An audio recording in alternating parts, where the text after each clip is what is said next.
everybody. It's been so long. I've missed you. Let me see who we have. We have Dawn. Hello, Dawn. Jay, Edward, K-Braze. Good to see you. Ava, Misfit. Good to see you. And I do have now premium, no ads. You can thank Misfit for that. He was really kind. Amanda, good to see you. And I think, did I get everybody? Let me see. Oh, Ellie, hello. If I didn't get you, hi, and you can just tell me that, oh, going to bed. I'm sorry that I took so long, Christy. I'm sorry. I was getting everything together. It's a ton of videos that I have. Oh, thank you, Jay. Thank you, Brian. Okay, so who's familiar with this case, the Kaylee Sawyer case? If you're familiar, can you put a 1?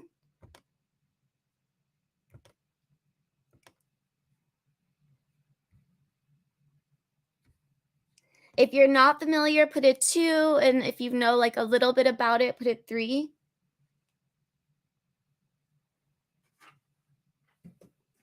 Okay, Misfit says 2. Doesn't know about it. Okay, see, I'm seeing a lot of 2s. Dawn says sorta. Okay. Brian pleads the 5th. All right. Okay, so this is a crazy case. So let me start sharing my screen. And nobody send me any Facebook messages so it doesn't show up. I don't want to dox anyone. Okay, one moment.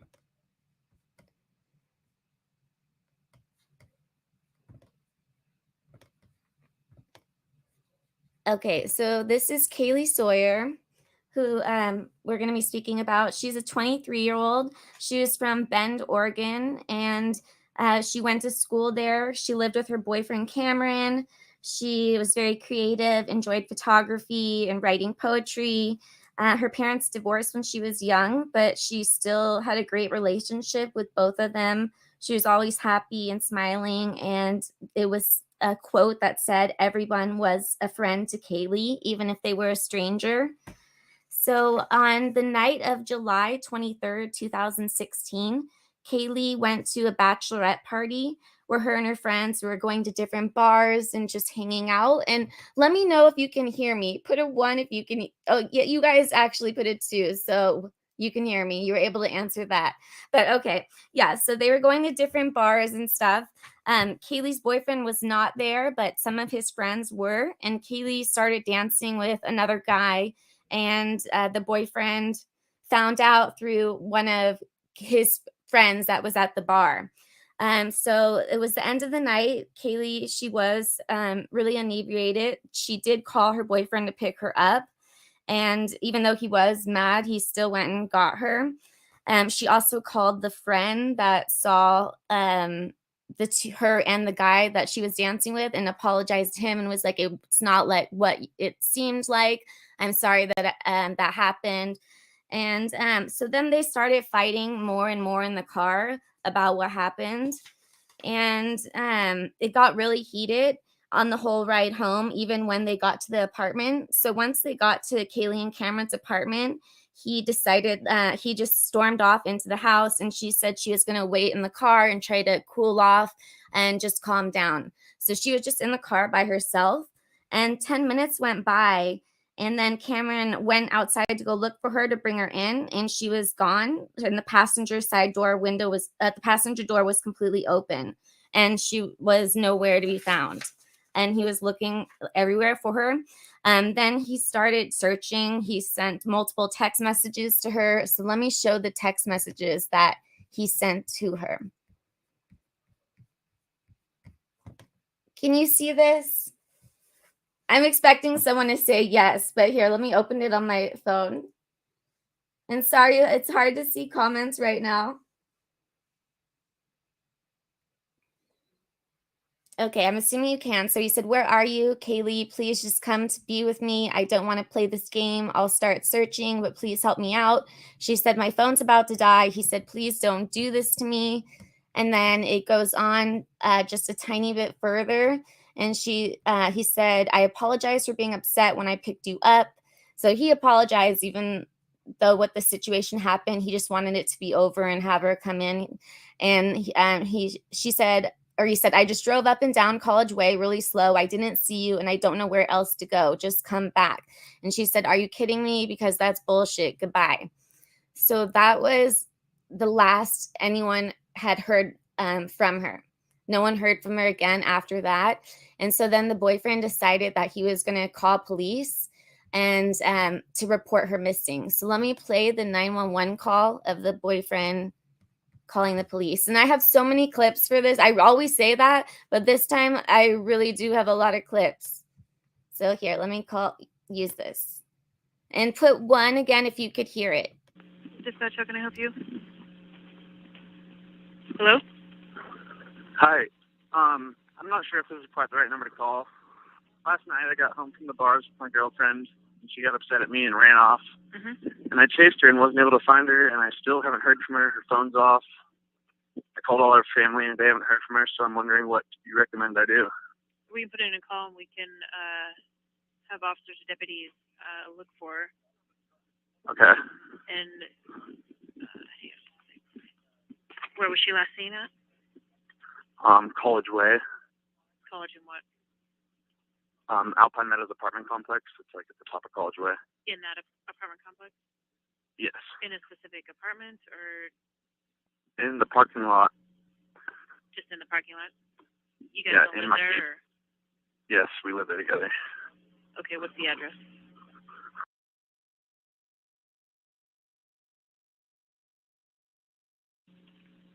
And what's the apartment number?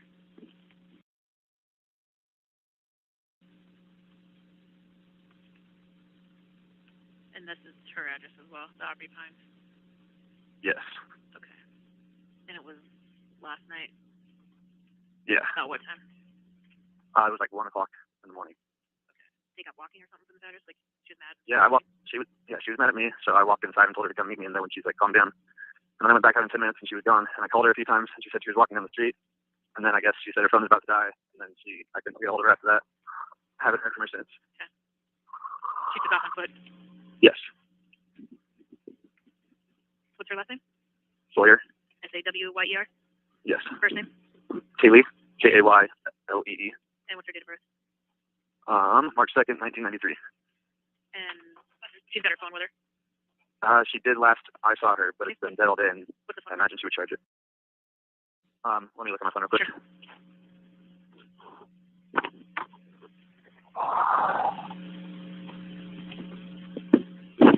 All right. Do you know what carrier it is? It is Verizon. And does she have a vehicle? Is it parked in the parking lot, or? She has a vehicle. It's parked at her friend's house, and I've been over there and talked to her friend, and she hasn't heard from me either. And the vehicle's still there?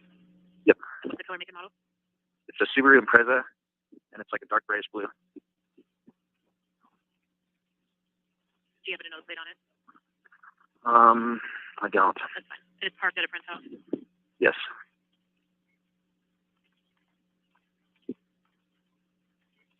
Any idea where she would go, or? I don't know. I figured she'd go where her car was, her best friend's, or her mom's. I've been over to both. Talked to her dad, and I just haven't heard anything from anybody known this. Okay. Does she go to, like, a job that she needs to be out that she missed or anything like that? Not today. She has work tomorrow at Aubrey Dental. Okay. And any diagnosed mental or physical health issues? No, none that I know of. And what's your last name? Riemhofer.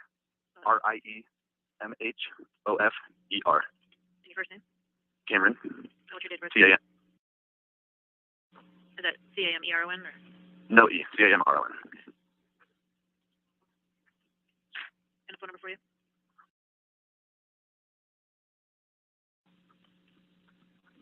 All right, we'll have an officer get in contact with you. If she gets in contact with you, they'll give us a call. Okay, so after that, then her family started freaking out. Her name was circulating all over Bend, Oregon. People were really searching for her, and her mom called the police as well. So let me play that again. There's so many police calls. There's so much in this case. I haven't seen a case with so much footage before. So let me play with you with the mom calling. Just one moment. And would you guys be suspicious with how so far? Because he ended up being like a prime suspect at first, the boyfriend, because they did get in a fight. He was the last person to see or hear from her, apparently. And so they had really nothing to go on. So he was like this. I said their eyes were on him in the beginning. Dispatch, how can I help you? This one's Yes, louder. I need to have an officer call me.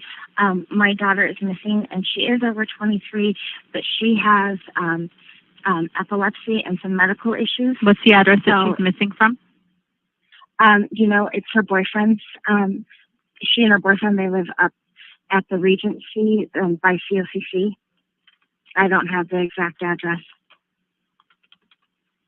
Okay. Are you able to get it? I'm driving up there right now to talk with him and see what's going on so I can call back with that. But her boyfriend did call, and the police officer said, well, just keep looking for her. And she, What's the phone number he would have called from? Do you know? Oh, gosh. Do you know Cam's phone number? Okay. I know. We just need it for the... Yeah.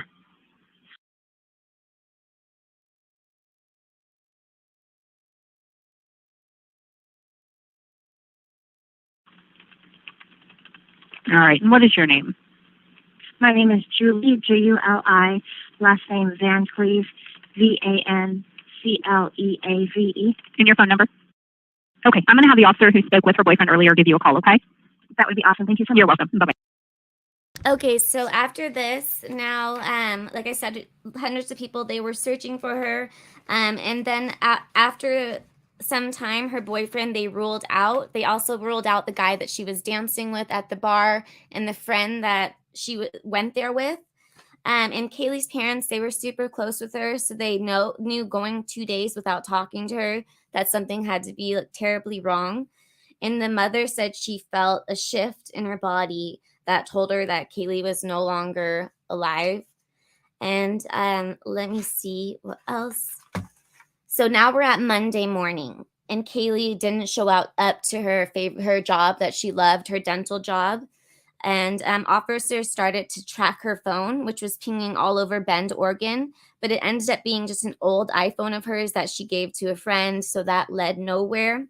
And now it had been at the 24-hour mark, and police needed to pick up the pace because, the longer that time goes on, obviously it gets more dangerous to the victim. And Kaylee entered the law enforcement database on an abandoned person, missing person. So they put out that alert. And then what happened next blew the investigation open, and it was Edwin's wife, Isabel. Edwin is the person that we're talking about. He is a campus security guard. He saw Kaylee walking when she got out of the car. She was walking, and she somehow got into the car with Edwin. And I don't know if it was by force or if she just, because a lot of students in that town said they would get in with campus security and have them drive them places if they were drinking. So they think that she might have just went in there willingly. But she ended up being trapped in there. He wouldn't let her leave, and he was demanding that she sleep with him. So that's the story with Edwin. But now let me get to Edwin's wife. So she reported that her husband was acting strange the last couple of days, and that he said a lot of really concerning things, and that he came home from his very late night shift and just seemed completely off. And then the next day, he ended up crying to her and saying that he did kill someone.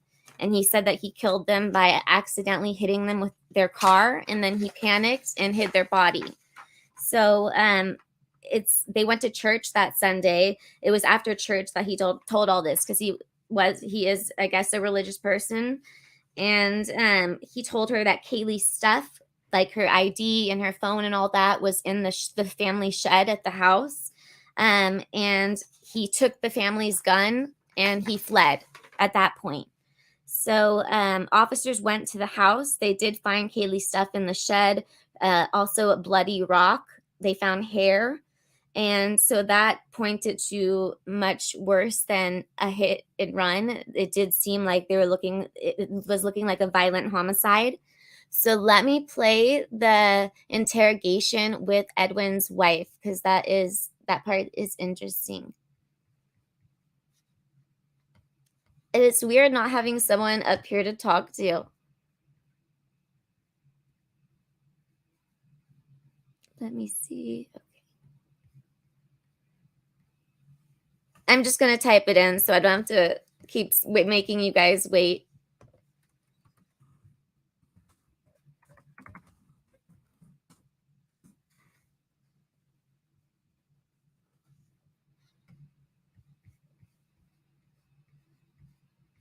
Okay, just one. Okay, so here's Isabel, where she goes to the police. And I'll put it on faster speed so that you I know guys. that you already went over this, but can you tell me kind of how this whole thing transpired? I have it on 1.5. I guess I would start with Saturday. Hopefully you guys are following along. No, so Saturday. So Saturday was when he went to work He did go to work. in the afternoon. So what time does he start normally? What does it change? So it's changing. Okay. So he was working night shift Saturday night, getting up, I think like 2:30 in the morning Sunday. And what time does that have him starting work ish? I think that day he went in, or he was going to go in around 3 p.m. I think it was. And when he's is his only security job for COCC in that area? He doesn't have any other areas that he provides security for. Okay. Do you know if he took a lunch that day or contacted you anytime during his work day? Saturday, I think I called him. I think I called him around 7 or 6. That be on your phone? Yeah. Did you talk to him? Yeah, and then I think I did call him again. First, like around 10 maybe. Or was it? No, I think it was text messages. And then that was it. Did he respond to your text? Yeah. Okay. And what was that text? So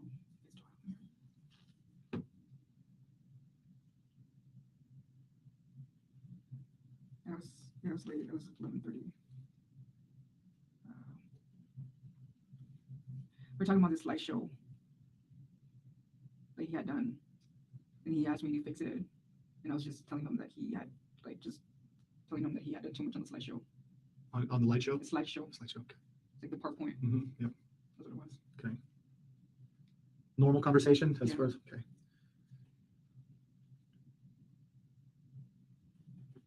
And then you, what time do you remember him coming home? That was it. I don't remember what time he got home. Did you just go to sleep like normal at your own house? Yeah, I went to sleep. For the most Hi. part, I feel when he gets home. Hi, Nora's grandma. Okay. What time did you wake up? Well, what time did you go to bed, and then what time did you wake I up? went to bed, I would say a little bit after the text message, so I would say closer to midnight. Okay. And did you wake up in the night at all? I don't remember waking up at all. Okay. Do you remember waking up in the morning? When you actually? So I woke up around 7:30 to 8 on that Sunday morning.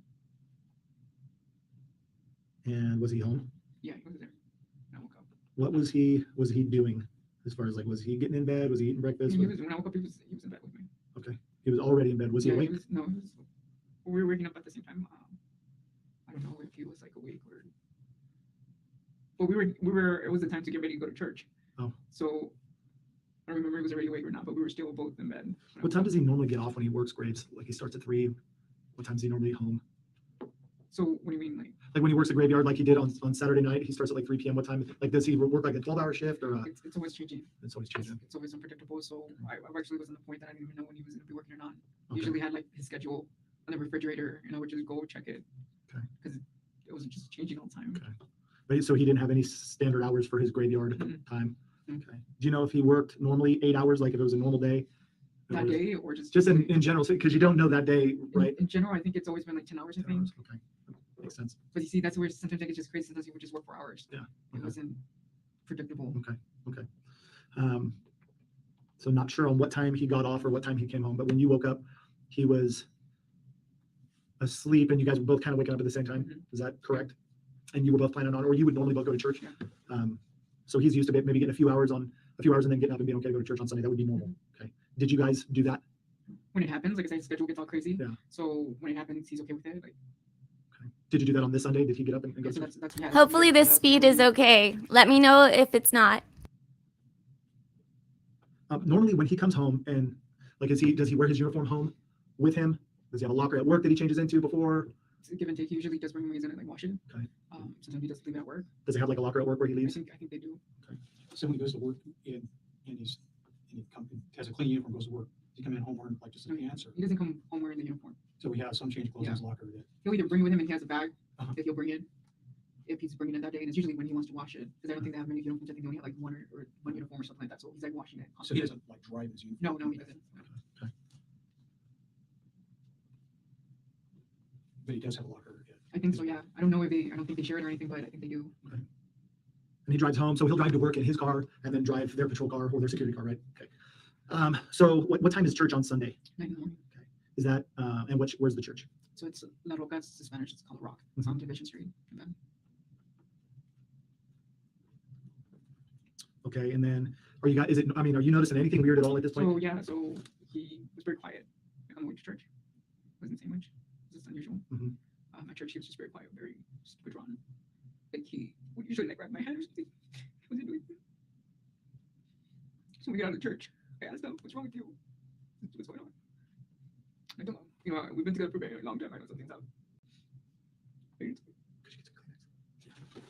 want something to drink? So it's strong enough for you that you didn't ask him anything about it at that point, though? No, because I'm still training at work.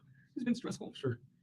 And it's just we've been like talking about it, like just in the sense of like, so what if I don't make it? Or, Yeah. But so it's been stressful in the sense of just trying to figure out. Sure. So I thought that maybe that's just it was all together. So Right. I didn't push it. Yeah. I was just like, I'm feeling down to myself. Sure, So absolutely. I I was didn't, the same exact thing. I didn't push it. I didn't. And I'm sorry, but and I'll be annoyingly detailed on this. You guys get done with church at about what time? It's noon. Do you drive straight back to Redmond, or did you stop for lunch or anything? We went back home. Well, we stopped by getting Pizza Hut. Okay. And we went home, we ate the pizza, we were there, watched Netflix. And then he told me, he's like, let's go see a movie. So I'm like, all right, let's go see a movie. Then we headed to Ben. Okay. Watch a movie. So cousin Benny Melvin, he went with us. Okay. Do you remember what you watched? Went on Light Out or Light On.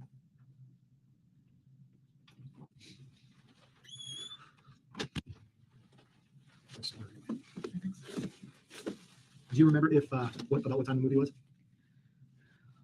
I think it's right. And so through this whole time up to when you're going to the movie, anything stand out to you?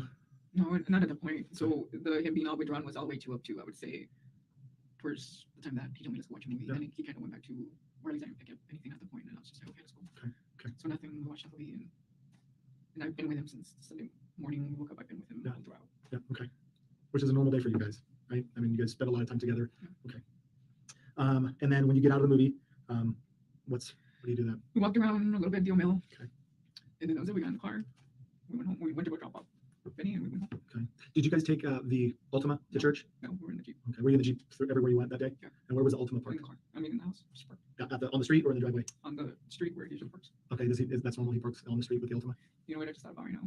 He had the windows cracked open, and he never did that. Okay. And I asked him about that, and he said, "Oh, it's hot." Is that too fast? I just put it on 2 times. It's give and take. It's never. You can read it. It's usually whichever car has gas. Really, that's really.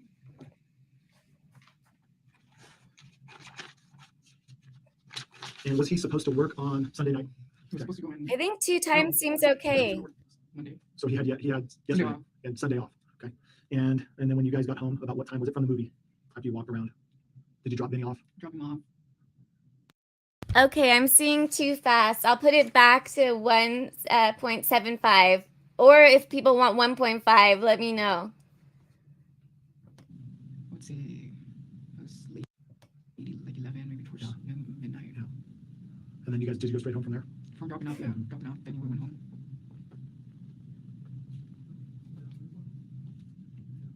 And what'd you do from there? I got home, decided to take a shower. He came into the shower with me. First thing in my shower. Got out. No, he got out. I was still in the shower. We got out. We had sex. And then we went to bed. But do you remember about what time that was? No, but I would say maybe 1. And so then this morning, Do you remember? So he ended up having sex with his wife after he essayed. Sorry, I cut out after being with Kaylee. Was he with you in bed the whole time from when you fell asleep? Yeah. And what time did you wake up? I woke up around 9. Okay. Was he? I got out of bed. I woke up like around 8:30, but I still stayed in bed. And I got out like 9. Okay. Was he in bed with you? He was in bed with me. Okay, so he was still in bed by the time you got out at 9. And what time did he wake up after that? I want to say 10:30ish, maybe. We're on Monday now, or today. Today, well, I think it's Tuesday now. Yeah, I think you're right. Monday morning. And how did your morning go? So I woke up. He told me, "Oh, you're getting up already." I was usually sleeping. Yeah. And I'm like, "Yeah, I'm already awake. I'm going to continue sleeping." So he stayed in bed, and I got up. I went outside, turned on the water, sprinklers, turned on TV. I was watching TV, and I was just waiting for him to get up so we could start the morning. So he comes out of the room, and his eyes are all teary. That's why I'm like, "What happened? Tell me what happened. What's wrong?" So he sits on the sofa. I turn off the TV, and then he just says that. He's like, I killed a woman. That's what he said. I'm like, "What do you mean?" And he's like, "I hit her with a car." And did he tell you which car? He said the security, the job, the car that they used at the job. And what did you say to that? So I'm like, "What do you mean? What do you mean you hit her?" And he's like, "Yeah, I hit her in a panic." And I'm like, what do you mean by you hit her panicking? What did you do?" Did he say, I hit her in a panic? He said, I don't remember exactly the words that he said, but he said something that he hit her with the car, Yeah. and then he panicked. Okay. So then I asked him, like, that's what I was trying for him to explain to me. So you hit her with the car. That's an accident. Yeah. Why? What do you mean you panic? What do you mean? And what did he say? He just kept saying I panic, and at that point he's already like he got up and he's already like going into the room and walking back and forth, and I'm not really quite understanding what he's telling me. So when he's walking, he walks to your bedroom? Yeah. So she's also a police officer. I think at some point I follow him there, and I'm like, explain to me what happened. Hi, Kentucky. And then he's like, okay. So then he says at some point, I don't remember, it was back in the living room or whatnot, because he was just walking back and forth. He said that he hit her with the car at work. And I asked him, well, where is it? Hey, Glory Dancer. He said that it was because of the grill. No, there was no signs. And then I'm like, so what did you do with the body wet? And he's like, I hit her. And I'm like, and then I kept asking him, what does it got to do with you hitting her and now you panic and you hit the body? He wouldn't. So it didn't make sense to you? It wasn't making sense to me. How long did this conversation go on before he left? It was pretty brief. It was just him moving around. I'm not sure if I don't think he grabbed anything other than he did grab my gun from my purse. And then he just kept saying, I need to go. And then right before he left, he's like, there's her stuff in the shed. How did he say it? He said something in regards to her stuff is in the shed. Her stuff is in the shed. And I think it's because I kept telling him, it doesn't make sense. It's like, you're lying to me. It's not. So I feel like he told me that. So I could go see it and say, oh, it's true. Yeah. Because it wasn't making sense to me. I think he was seeing that, like, I wasn't believing it. Like, it felt like a movie. Like, it wasn't making any sense to me. But when I saw the stuff, I'm like, oh, fuck. And he was still there. No, he was already gone.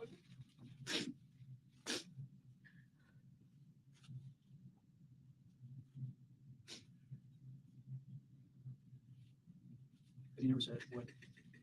All he said was he hit her any panic. He never said.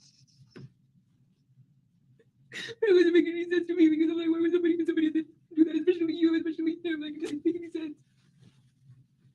Did he say when this happened?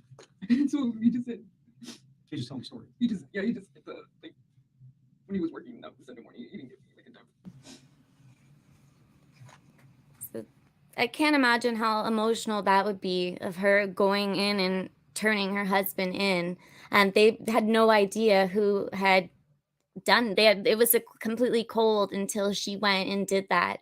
So I don't know how long it would have been till they found her. But so then after that, here, let me get back to this. After that, he drove 7 miles after she refused to have sex with him, Kaylee, and he ended up strangling her until she lost consciousness.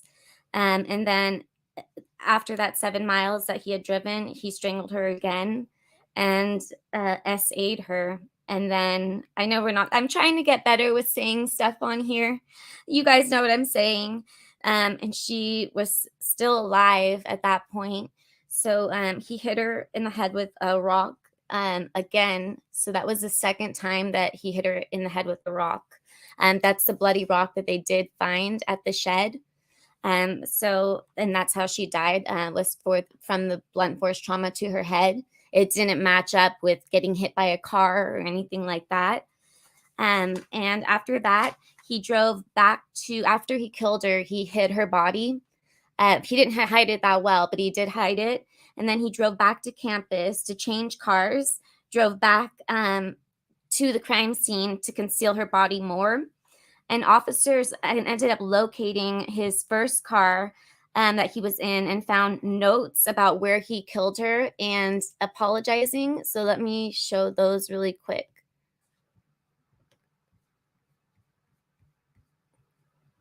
So this is one of the notes. The place I killed her is on the B12 lot.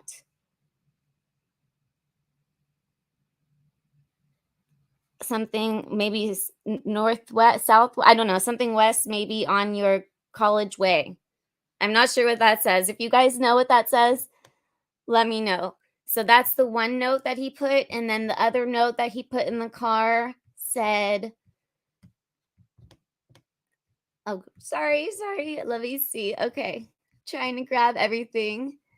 Okay. The other note, it says, this note is to say that I am sorry for taking her life. And he's just talking about taking Kaylee's life there. He does apologize a lot through this case, but I don't really think that he is remorseful. But I mean, I don't know. I'll see what you guys think. And then at this point, they did locate Kaylee's body. He was pleading not guilty in court. Well, okay, I won't get to that. I'm going to show him now. There's a lot more before that, actually. Okay, so before I get to that, I'm going to get to, so while he was on the run, he ended up carjacking another family's car. Let me get that information just so I'm saying all of it to you correctly. He carjacked another family, and he ended up killing that person. He didn't kill that person. He shot that person. I'm sorry. He carjacked another family, got their car, drove to another location. And then after that, he wanted to find another car, and he saw Andrea sleeping in her car. And let me show a picture of her. I have it somewhere. These are pictures of Kaylee. Okay, so he saw her. She was taking a selfie in her car, and he went and put like the gun at her head and put a gunpoint and told her to just drive. So then she started driving, and I'm trying to remember everything that I wrote down. So she started driving, and he asked for her phone while he was driving, and he decided to make a Facebook Live. He also told her all about killing Kaylee and about his story about how he hit her and that it wasn't anything that was wasn't meant to be or premeditated or anything like that. But so he took his phone and he recorded a Facebook Live. And then he calls the police. But let me play the Facebook Live that he ended up recording.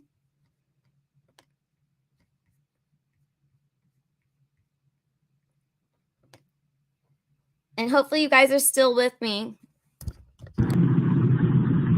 Hi, everybody. I just want to say that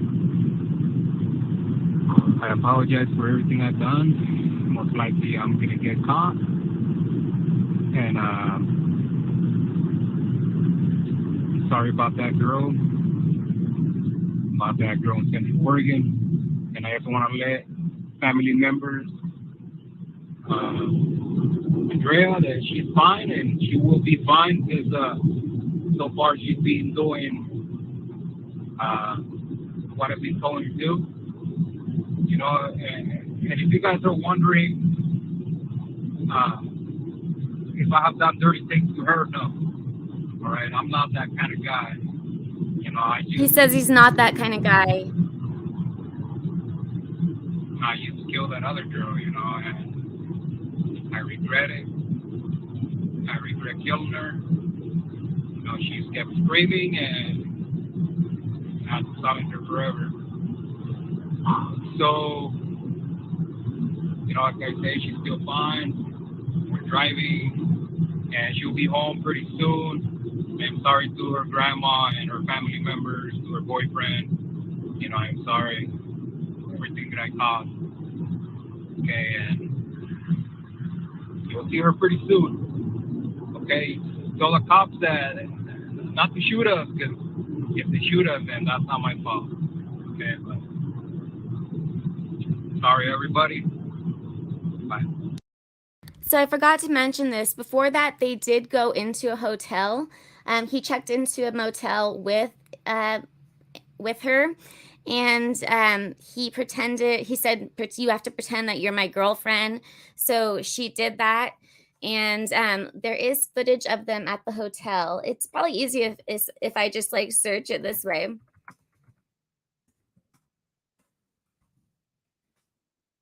So this is them at the hotel.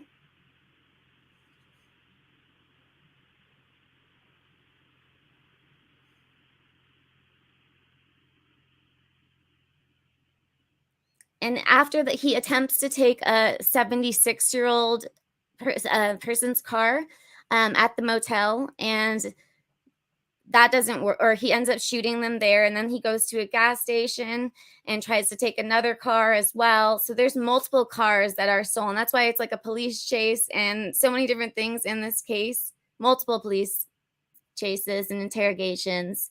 So here, like I said, she does look nervous, in my opinion, but she is going along with it. She said she was being nice to him and trying to be like act like she was his friend the whole time. But when they did get into the motel room, he did handcuff her, and he said then that she would need to take a shower in front of him. She refused. Then her alarm went off on her phone, and she said she came up with quick thinking, saying that the alarm was for to remind her to take her STD medication. So he then decided like that she thought that would make him not want to do anything to her, and it worked. And he didn't do anything to her. He didn't essay her or anything because of her alarm luckily going off.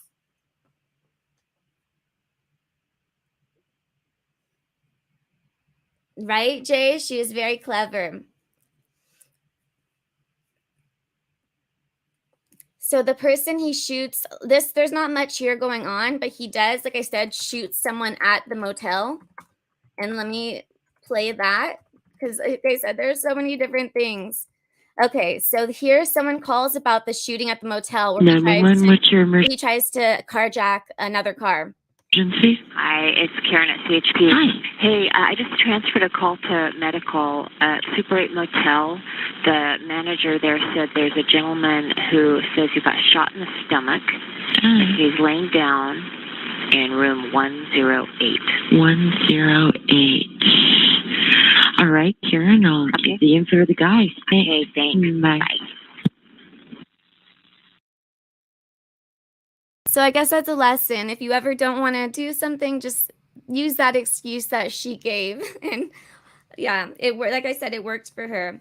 But so then while they were on the run, they did end up getting another car. They walked on foot to a gas station, carjacked another car there, and they were successful. At the motel, they weren't. When he shot that guy, he wasn't successful in getting the car. But once he got to the gas station, he did get a car, and he called the police after he did the Facebook Live. So this is him calling the police during the chase. And it's so nice not having ads. Thank you. At 06:40. 911 emergency reporting. Yes, hi. This is Edwin, Lara, and I'm the guy on Interstate 5 going at high speed. I know you guys have the chopper on me already. Yeah. And yeah, I just want to say I am going to turn myself in. Okay, where are you at? Okay, I'm on I-5. I think close to Reading, if I'm right. So, you know, I am wanted for murder in the state of Oregon. Okay. Edwin, where are you at right now? Can you stop? I am going to stop once I hit Reading. Once I'm in Reading, I'm going to stop. Okay, can you tell me where you are right now? I have no idea. Okay. Let's see. There's a sign right here. 50 miles from Reading. You're 50 miles away. Can you see a mile mark or anything? From Corning. So you're 50 miles from Corning. Yeah, 50 miles from Corning. 50 miles south. or north of Corning. Are you by yourself or? No, I have someone with me. I kidnapped her in Oregon. She's innocent. Her name is Andrea. What's your last name? He doesn't know. I'll let her give her last name so you can call her family, okay? Okay. Just give me a second. What's your name? Hello? Yeah, hi. What's your name? Andrea? Andrea, what's your last name? Maes, M-A-E-S? Okay, are you hurt at all, Andrea? No. No? Okay. Do you know where you are? Let me talk to Edwin again. Okay, good. Hello? Yeah, Edwin, you're heading southbound on 5? Yeah, I'm heading southbound on 5. I'm Did 50 you make miles it past? away. Okay, I'm sorry. Did you make it past Reading yet? I think I did. I'm 50 miles from Corning. You're 50 miles from Corning? Yeah, 15. Oh, 15 miles from Corning. Yes. So I'm passing a state trooper highway patrol right now. You're what, sir? I'm passing a highway patrol. Okay, where are you at, though? I am Flores Avenue, 1 mile from Flores Avenue. 1 mile from Flores? Are you able Yes. to safely find somewhere to stop? I'm not going to stop right here. I'm just going to turn myself in Corning. Okay? Are you going to Corning Police, or where are you going? Yeah, I'm going to Corning Police. But I want to ask you a favor. Uh-huh. So I have asthma. You have asthma? Okay. Yeah, so you tell them not to be too rough on me because, I can barely breathe right now. All right, so. Do you like his excuse that he gave to the 911 operator for not being rough on him? Because I know, okay, I'm not making fun of asthma for anyone. Please don't think that. But he's just like, yeah, even though he just killed someone and kidnapped another, shot someone, hijacked a car, and now he's like, don't be rough on me because I have asthma. That's all I wanted to say. You I need don't any kind of medical, or? Yeah, well, I think so. I'm going to need my inhaler. I forgot my inhaler at home. I went all over Salem, Oregon looking for an inhaler, but I guess they don't sell it, behind the counter or out of counter. So. Edwin, how fast are you going? I'm going about 120 miles an hour right now. 120 miles an hour? Yeah. Can you slow down? Well, I want to make it there quick. That way I can turn myself in. Well, the officer sees you. We just don't want you to speed away from anything. If you can stop and just give yourself in, it'll probably be easier. Well, there's an officer behind me right now. Okay, they see you. We're talking to them. They see you. Yeah, she's seeing me. I think it's a she. She's right behind me. Okay, the officer sees you. And are you able to safely stop? Yeah, I can stop, but not right now. I'll stop in Corning. What's the difference from stopping now in Corning? I just don't want to stop right here in the middle of the road, putting myself in danger and putting everybody else in danger, more in danger, I guess. They won't. They're aware. I'll let them know. They won't. But if you can stop safely, they just don't want you to run. They think you're trying to run or anything. Okay. Edwin, do you have any weapons with you? Yeah, that's what I was going to say. I do have a gun on me. I am not going to flash the gun, so you tell them not to shoot me. Okay. I don't want to die. Okay, you stick by your words. I'll let them know. Yeah, I'm not. Yeah, I'm going to let them know. Don't hurt Andrea. She's a nice girl.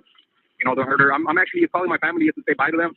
So once I'm done calling all my family, then I'll turn myself in. Okay, we can get a hold of your family if you want. I already called my wife. I called a lot of people already. I am wanted for the death of Kaylee Sawyer at Bend, Oregon. What's the girl's name? Kaylee what? Sawyer? Sawyer? Yes. Or Sawyer, maybe. And she was from Bend, Oregon? Yes. I want to say that it was an accident. So I work for Campus Public Safety there.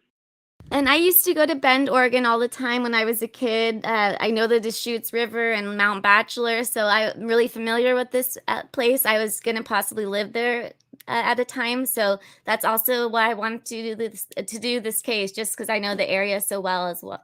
Also, that's the reason. But let me press play. I'm just rambling. And she was really drunk, and I didn't see her, and I ran her over. Okay. And then after that, I just, she was still breathing, and then she was screaming, and I decided to silence her forever. Okay. And I am very remorseful for that, and, Okay. Edwin, are you able to stop? The officers behind you, they don't know if you're running and stuff, or trying to run from them. So if you can safely stop, they'll have the freeway block, and nobody will get hurt if you just try to Okay. stop. Do you want me to read the plate for you? Your the officer, the police officer's plate? No, you don't need to read the police officer's plate. Okay. I agree, Nora. I want her to get in front of me if she can. Why do you want in front of you? She can move with the traffic. I'm not going to shoot anybody, I promise. I know, but you have to realize they have to take care of it for their safety and for your safety as well. Do you understand that? Yeah, I understand. Okay. All right, so I'm about to get to Corning. I'm like 4 miles away. Okay, where are you at now? Can you tell me where you are? I am 4 miles from Corning. Okay. The girl that's with you, how old is she? Andrea, how old is she? How old are you? She's 19. 19 years of age? Okay. Yeah. Does she have any weapons or anything? Or? Nah, she doesn't. I honestly, I did kidnap her. We drove her car, and her car died.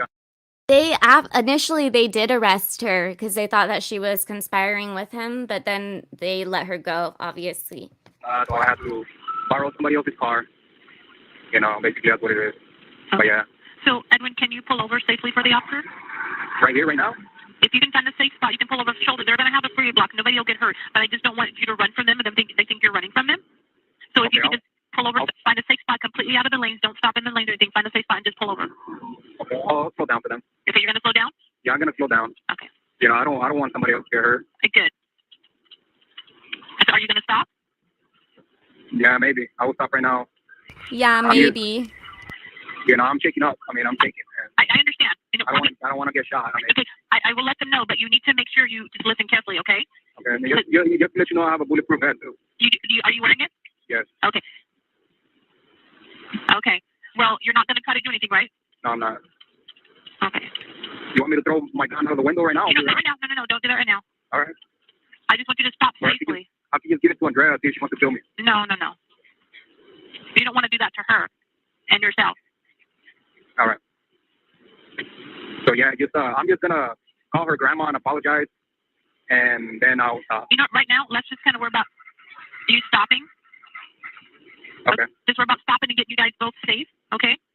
All right. Okay, I'll stop. Okay. I'll hang up now. No, I'm going to stay on the line with you, okay? Okay. Well, basically, or technically, it's illegal to stop on the phone and drive, right? You know, if you're calling in an emergency, and you know what, this is just a totally different circumstance, okay? Okay. That's the last thing we need to worry about right now. Yes. You know, I know this is being recorded, and you know, I just want to say to the family of Kaylee that you know I am sorry. I'm sorry for what I did to her, and in time I will tell them where the body is. You know, I will just that way she can rest in peace. You know. Do you want to let me know, or just have this recorded where it is? No, I remember. Okay. So, I mean, hopefully the police officer doesn't shoot me. You know, and I'll survive. You know. Yeah. Well, we're not going to let that happen. Like, you just do what you're supposed to do and do what you're told to do. I left my vehicle with a note, you know, in what is that place called? In Salem, Oregon. Okay. Yeah, in the what's the mall called? The Ross. Yeah, there is a Ross in the Lancaster, Salem. And what is it called? What is it? You know the address for the mall? Oh, the mall. Yeah, it's a Ross mall. Ross, R-O-S-S. Oh, Ross Mall. Yeah. Just remembered about highlighting comments. Okay. But it's still playing. Or a store, or whatever you want to call it. So it's a store. I left a station wagon, you know, that I sold from my parents. Uh-huh. Well, I was borrowing it. I told them that I was going to borrow it. Aaron. And so I drove it all the way to Salem, and I parked it right in front of the mall. And there's a note there just in case, hopefully not, but just in case I die. There's a note there. The station wagon? Yeah, it's a station wagon. It's registered to my stepfather. My stepfather's name is. Yes. And, you know, I'm pretty sure somebody noticed it already. Okay. So and that's where I kidnapped Andrea, too. Okay. He works at that Ross store. Okay. So, Edwin, are you going to stop for the officers? Yeah, I am. As soon as I'm talking to you, I'll stop. I'll stay on the line. I just want to make sure you stop safely and just think about what you're doing as well. Okay, I'll let you talk to Andrea. Okay. Are you going to stop? Yeah, I'm going to stop. Okay, once you stop, make sure they can see your hands at all time, okay? All right, just tell them I'm going to go into that casino. You're going to go into the casino? Yep. I'm not going to go inside the building, just into the parking lot. Stop in the parking lot? Yes. That way we get out of the freeway, because I don't want to put the officers in danger. Okay, so once you get there to the parking lot, can you just make sure they see your hands at all times? Yes, I will. Where's your gun at? I promise. It's in between my legs.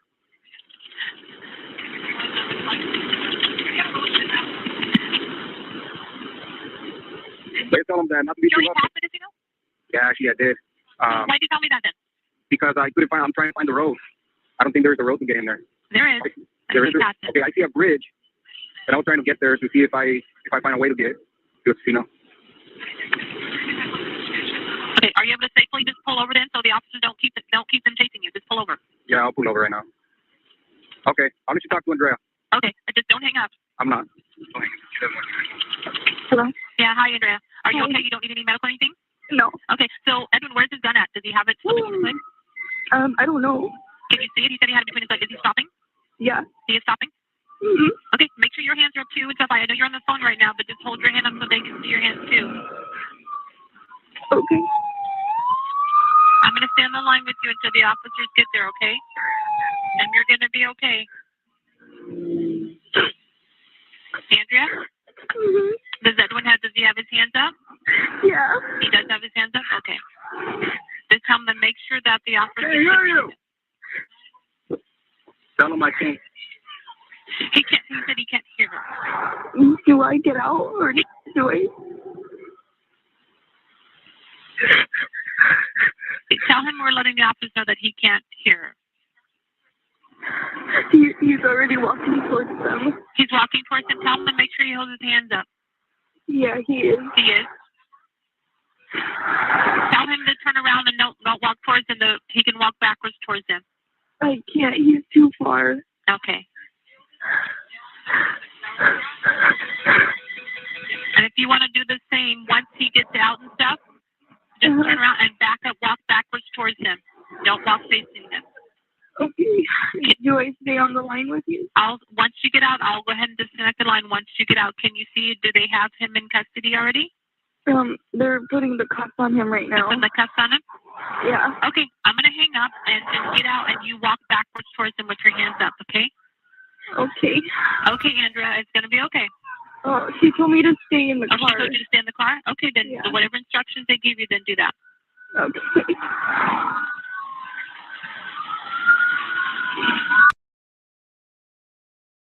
So I can't, like, what she went through is just awful. She was not only carjacked and kidnapped, she also then was taken through state lines at gunpoint. He tried to essay her.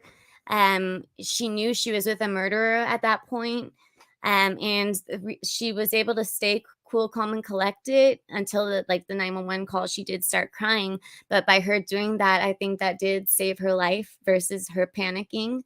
But so that is the police call, and let me see what else. This part is okay. There's a crazy victim impact statement. I don't know if I should show it here. It's just, I'll show the beginning. It does show him getting pulled over. Reading 52 copies that. We're at Sourgrass. He's in number 2, slowing down to 57. He's hitting his brakes here. Right, southbound at Sourgrass. Reading 52, yielding at Sourgrass. Number 2, kind of yielding, 35. What kind of yielding? 35 miles an hour at Sourgrass. Reading 52, stop. Sourgrass. I'm going to initiate the towing stop here. Towing stop in progress, southbound at Sourgrass. Get your hands up! Get up! Step out of the vehicle! You got me? Step out of the vehicle! Turn around! Turn around! Keep turning around! Walk back!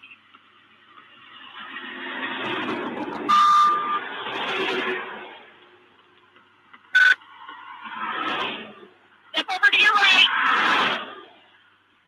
Step over to your right! Away from traffic! Drop down to your knees!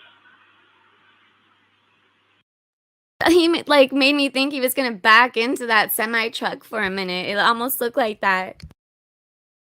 Don't move!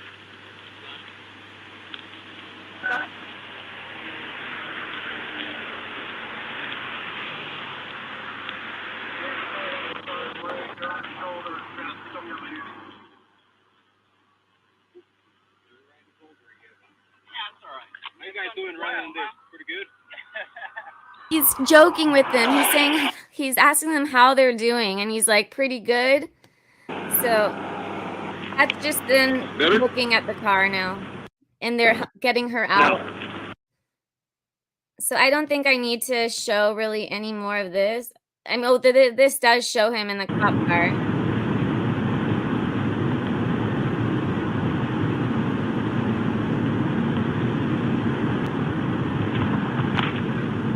Now he's going super fast. Wow, that operator was way too fast. Oh, and also when he was driving with Andrea, he was going over like 120 miles per hour. So that also, I think, had to do with how just amplified how scary everything was. But okay, I don't know if I need to play all of this. Let me see.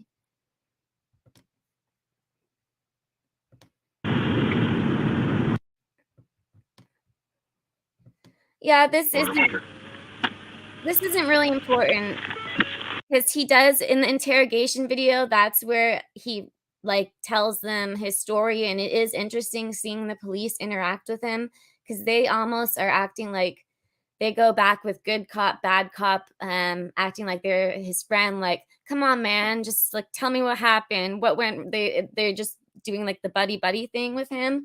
So I do want to show you. I'll pause it throughout, but this is where he does confess to the police about killing her. Yeah, I just want to make sure it's okay. It's recording. Okay.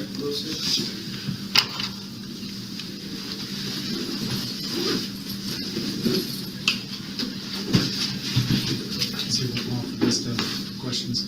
What's that? Is he working off a list of questions? No, that's on recording. All right.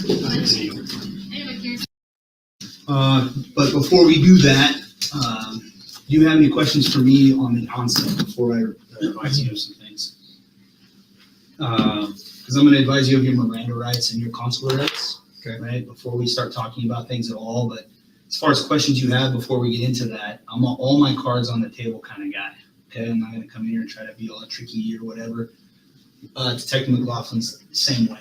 Okay. Well, all I got to say is that I want to go home.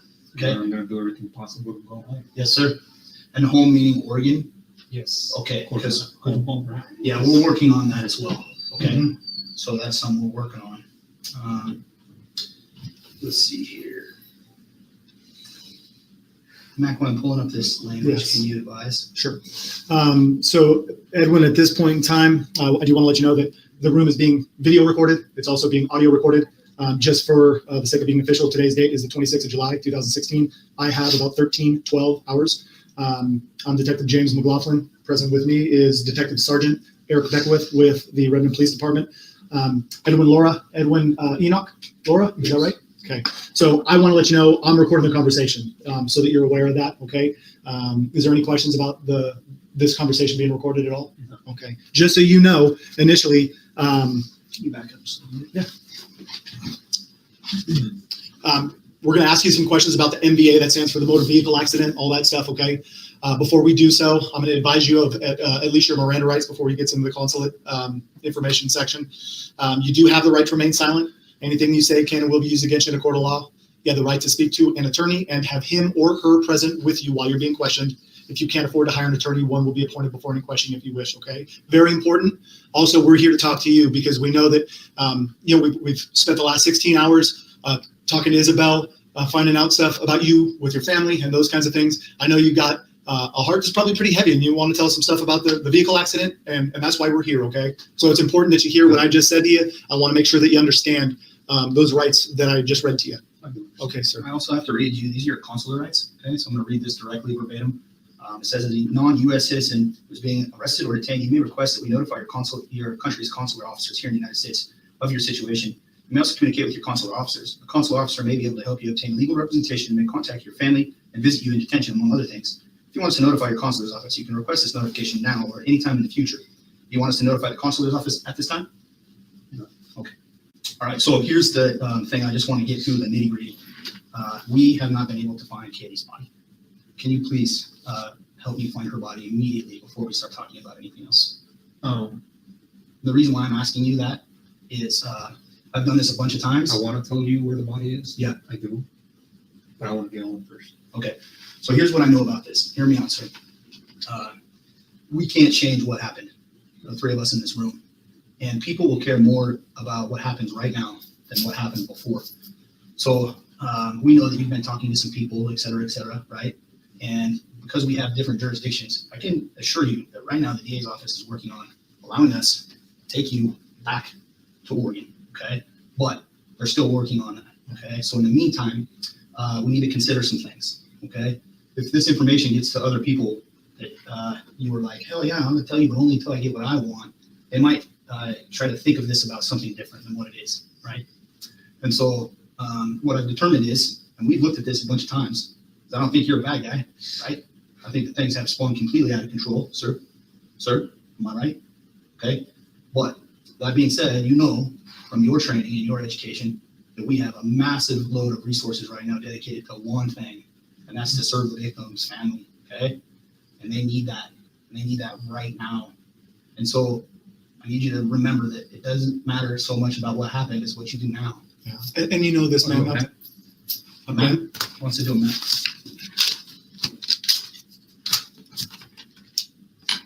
So before, can I say the story what happened first? Yeah, as you're drawing, please, or whatever you'd like to do. Sir, please do that first.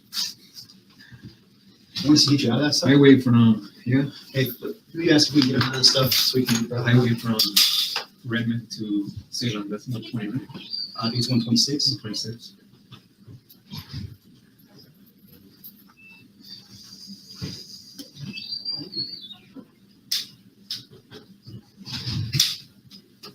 Yeah, we'll get you out of those things.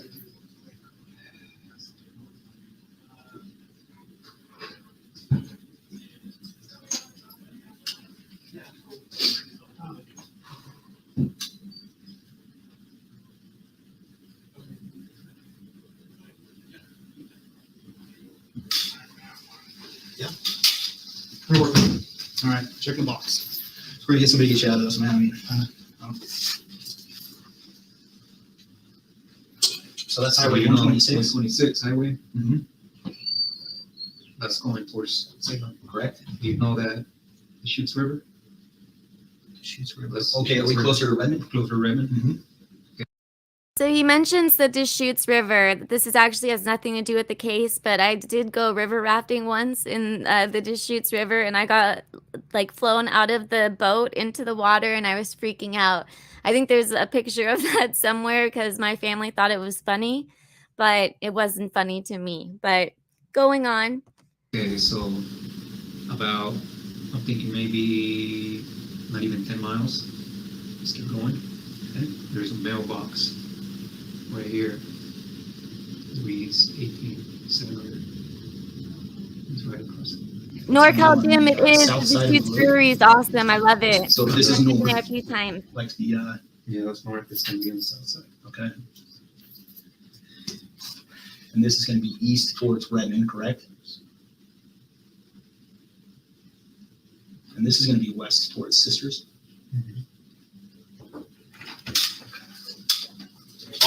Okay with him to come. Okay. You lift right into On my end. here. This is a map he's driven. Yeah. This is the Deschutes River, Highway 126 from Redmond to Sisters. Yeah. There's a mailbox with this number on it. He said it's directly across from this mailbox on the south side of the highway. How far off the highway? It's just right there. You'll see it right away. It says, you'll see it right away. Buried in the ditch. Is it buried or? It's not buried. It's Just in the ditch itself? just in the ditch. Okay, it's outside the highway across from that mailbox. Correct. You're doing good, Edwin. You know what? This is not easy. You might be a little bit scared. We're going to hear what you have to say. We really, really want to. I'm thankful, and so is Sergeant Beckwith, that you know what the right thing to do is right now, and that's to help us locate her for her family, for the community, for us, for you, for your wife, all that good stuff. Okay. So I'm thankful to you. I want to say that right away, that you hear what this man has to say, and that you've got a heart inside of you. And I know, because I was in your house. I saw the Bible. I know you thumb through it a lot. I see that you've tithed for months consecutively. I know you have God in your heart. Okay. And that's just not a trick. That's eternal, right? You know that. I'm not talking about this moment. I'm talking about the big picture. Okay. And so I appreciate your honesty. So what happened, man? What happened? Like the straight up, what happened? So I was putting the signs up where there was an event going on. Is it called college? Sectors. You know, I was in a hurry because I wanted to get out of there. And I was going to turn south on College Way on the B4 lot. So I was going to turn south on the not enter area there. And I didn't see her. She was right off that. So I was in a hurry, so it was my fault. And I wasn't expecting anybody, you know, at the time of night. So I just turned and I mean, I didn't hit her that hard. I just bumped her with the patrol car, bumped her with the front rack. And she fell down. And at first I thought, you know, first thing I was, oh, I killed her, but I didn't hit her that hard. So I got off the car and she was really drunk. And then she looks at me and then she started screaming. She started screaming, or you did? She did. So I panicked and I just grabbed her and told me, oh, shut up, shut up, shut up. So she passed out, put her on the back of the patrol car, drove her up in the B12 lot. And then I was panicking, I didn't know what to do. She already seen me, she saw my face. So I opened the door, and that's when she came back. She started screaming again. So he grabbed the chokehold. And I was telling her, shut up, shut up, shut up, shut up. She was just struggling to scream. So I threw her down and I hit her on the head. After that, I dragged her body behind a tree there and I hit her with another rock. And that's when she died because I heard her breathing her last breath. And then with her body there, I went to the sauna gym. I tried to wash off everything, all the dirt from my throat. I stained on my shirt. I was wearing a bike shirt, bike patrol shirt. I had a red stain. I couldn't take that off, so I started washing my pants and my boots on the sauna gym. I went into the men's restroom right in front of the main entrance of the south entrance of the sauna. Then after being there, I just walked towards the women's gym or shower, and I went into the shower and I started washing off all the dirt in my pants. And then I looked at the watch and it was like 1:50 or whatever, and my shift was almost over. And I know Adam Leader was in the office, so I'm like, hey, I'm usually never late. I'm out of here whenever my shift ends. I gotta get there. So I got there like around 2:01 or something like that. I was full of dirt, and he wanted to talk to me about something, and I wasn't facing him because I saw this scratch in my face, and I was scared that he was gonna see it because I knew that you guys were gonna investigate us. I knew that for a fact. I'm not gonna look at people, right? Yeah. So Thank you, Shay. I panicked and I just let him talk and I acted like I was I'm doing something. Sharon. I was just saying, oh yes.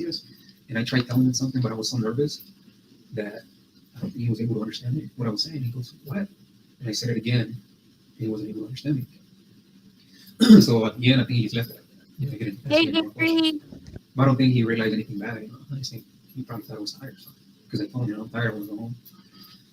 Then when I was walking out, I'm like, okay, I need to get rid of her because if they find her up in the boy 12 lot, they're gonna know it's one of us, and it's gonna be me because Adam was in the office, all night long, doing some paperwork. So I drove back up there, I put on my car, I grabbed a trash can first from the Boy Education Center, from the study room. I grabbed a trash can or a trash bag. I drove up the hill again and just put her head inside the bag, put her in the trunk of my car and just drove out of there.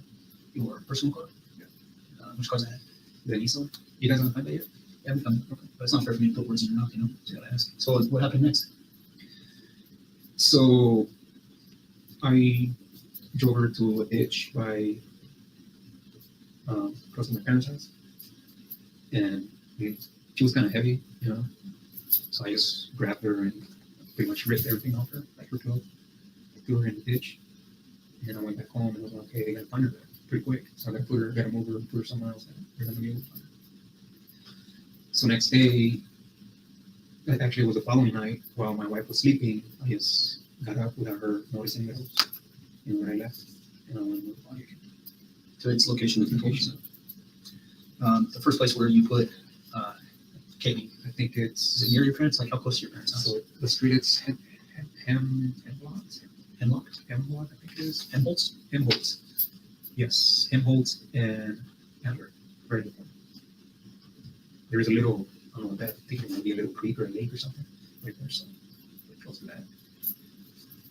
So I just threw the body right there, and I came back following night, I guess, after. And at this time I was feeling really bad, because I've never killed anybody yet. I feel really bad about her, about the girl. She didn't deserve to die.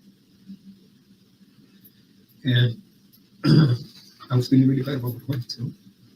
Because just my everything.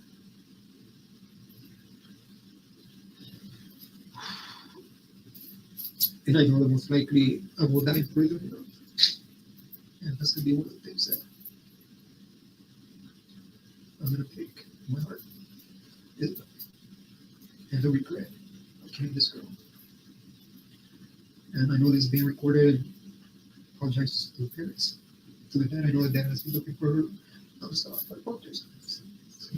She looked really this girl. She didn't deserve what I did. So, one day after I moved her body, the second time, or the first time, second time, she said, I woke up with this thing in my heart, like heavy, and I'm like, so I knew that from the moment I told my wife she's going to turn me in, because Mosquito, what did I miss, Austin? she loves her job and she knows what she's going on. I knew she was going to do it, no matter how much she loves it. So I told her without purpose. I told her, I killed this girl. I'm going to walk out of here. I'm going to drive out of here. You do your thing. She's like, why are you putting me in that spot? I'm like, because I know you're going to do the right thing. I know you're not going to be my accomplice because you're not that woman. So she kept telling me, please don't leave. Just turn yourself in. And I'm like, I don't want to spend the rest of my life with her. You know, I don't want to get death penalty out. Did you have some of Kaylee's stuff at the house? Yeah. Can you tell me about that, please? Okay, so I grabbed it from the patrol car and I put it in my car with the intention of getting rid of it, because I actually grabbed her phone from the purse with my bare hands. I didn't use any gloves. So I was scared that my fingerprints were going to be all over that purse. So I grabbed the purse and I put it in the car, because I'm like, well, I don't think there's fingerprints in her body. You know, but there's fingerprints on the purse. I can leave the purse here. So I grabbed the purse, and when I was driving out of the campus on Portland Avenue, I threw the phone on the Sheets River. Is that the Sheets River on the park? Yes. So I threw the phone in the river. Which phone is that? Her phone. Where was it? It was in her purse. Why did you throw it in the river? Because they were going to find it. You know, if I throw it somewhere else. And I mean, I knew sooner or later I was going to get caught. And yeah, we're back. You know, and you was trying to buy some time. I was trying to buy some time so I can say bye to my family, I guess. Did you talk to your family after this? Yeah. How'd that go? Not so good. My grandpa told me I still have my life. My mom and dad can believe it, or my stepdad, I should say. He's like my dad. Couldn't believe it. You know, they were very concerned about me. My wife just kept telling me to stop what you're doing, turn yourself in, where you at. So a couple things you need to understand, and we're finally getting to the real problem here. We really are. Is you knew she was never getting out the car the moment you shut that door. Well, let me finish. Now he starts being bad cop. I know this, okay? Because you said we were hookers. She's like, no. Immediately you go to give me your purse and your phone. Well, I knew she wasn't going to get out. She wasn't going to survive that encounter, was she? No, because you can't rape her and let her live, can you? And she can't make a phone call if you have it. I wasn't going to rape her. You can't let her live. Edwin, we're missing something here, man. Look, yeah, I know what you guys are thinking, and it makes perfect sense. It does. Why would you ask for her purse? What was in your head that made you want her purse? Because, you know, just in case she had a gun, she could defend herself. She was going to use her phone to call 911. So, but listen to this. According to your story, this is where it does not make sense. If your intent isn't already there to do some kind of harm or some kind of evil to her, some friggin' evil that's there, bro, it's there. You just gotta face it down, man. You can't cower away from it. You face that damn thing down right now. If you know the only way, if you don't have intent in her head, your thought is, I gotta keep that phone away from her because she's gonna call for help before anything bad's even happened. You've already made a decision. Am I right or am I wrong? Tell me. So I made the decision at that time to silence her, to kill her. Let's be real. When you say silence her, you mean kill her. Is that correct? Because when did you make that decision? When she started screaming, because she had seen my face. But you already grabbed her phone. You already kept her away from making a call for help or contacting someone. So you're already preserving yourself. So I'm thinking it's before. When you ask for the purse, I think you already know in your head, I'm going to silence her. I'm going to kill her. Do you agree with what the cops are saying? They're saying that as soon as he kidnapped her and took her stuff away from her, that he was planning on killing her? Or do you think that things just got out of control? Why else would you ask? So when she gave me her, like, she had her phone, because I knew her phone was back there. Like, it just clicked on my head, and I put her purse back there, her phone was in it. You know? So I told her, give me purse. So then tell me exactly how you said, give me your purse. Say exactly how you said it. Okay, so I went, give me your purse. Just like that. Just like that. Okay. So she hands over the purse, and I'm like, your phone is not in here. She goes, yes, it is. So I start digging the purse with this hand, and I find the phone is there. So, and, you know, I relieved, but at this time she's struggling with the door, and I'm telling her, shut up. You know why you felt relieved when you found that phone? You know why? Tell me why you felt relieved. She was calling her, and she was never going to deal with. Because she had seen my face already. You started to see your face, and you already knew what you were going to do. No, you were going to silence her. You were told that. Well, yeah, but why else would you grab her phone? Because from the moment, that's when I knew that she wasn't a hooker. You know, and she's going to say something. If I let her out of the car, a hooker. She's really going to thought say, that? hey, you know, it's scary, or rape or something. Do you have dominion over a woman? Dominion? Mm-hmm. Dominant. Is there anything about her life that means less than yours? Okay. But you told us earlier when you were trying to carjack people in Salem, you wanted a woman who was weaker. Weaker woman because I knew a guy was going to fight me and I didn't want to kill anybody. Right. So you have dominion. I don't What necessarily. I guess what I'm getting at with that question is that at some point or another, something as minor as an offensive comment, are you a hooker? I mean, honestly, what we've approached there is you possibly losing your job for offending somebody. Okay? People are offended every day. People lose their job for offending people every day. That all of a sudden became more important than the life of a human being that you say is equal. I think she honestly thought that I was going to do something. You were, man. Edwin, that's the problem. Right now, you were. You absolutely. At first, I wasn't. Yes, you were. No, I wasn't. Well, sir, let me back up. Let's just settle this right now. When you saw that girl and you picked her up, were your intentions to help her because you are a security guard on the campus and people look up to you? Was your intent to find some way to help her? Or was your intent to find a way to help her, either by paying for sex or taking sex? And when things went south, you knew you had to kill her because now the person she looks to for safety and security wants something from her that she doesn't want to give her. So when I picked her up, because, usually when we help someone, we call her on the radio. Did you call her on the radio? No, because I thought she was a hooker. And I guess why. That's why they call her on the radio. That's why I didn't call her on the radio. And when I realized she wasn't a hooker, I felt discovered. Oh, crap. Now she's going to go tell the whole world that I was looking for sex. Oh, wow. How weird would that be for a dude to be looking for sex? See what I'm saying? And that's not that bad. Dudes look for sex. Dudes look for sex. Well, yeah, but not a security guard that's supposed to protect. I think you just said, man. Another random dude walking the street. So are we lucky in the fact that the first time you can't control your urge to have sex with a beautiful woman, we catch you and you give up and we find you, et cetera, et cetera? I don't believe so. I believe there's been instances in the past that maybe you were close, something that was happening, oh, maybe something's going to happen here, and back away, whatever. Is there? So he actually did have multiple incidents in his past where he did have do stuff to different women, and his security job, they didn't do background check and look into all that. So he should have never been a campus security guard to begin with. And after this, they did start Kaylee's Law, and I'll go more into that after the video. Ever been time like that? And what he means by take it into consideration is this, man. Bluntly, you've betrayed that trust. Okay. The sound that you heard after the strike of the first rock, before you hit her with the second, is that going to bleed? You know this. It's a sound of life leaving your body.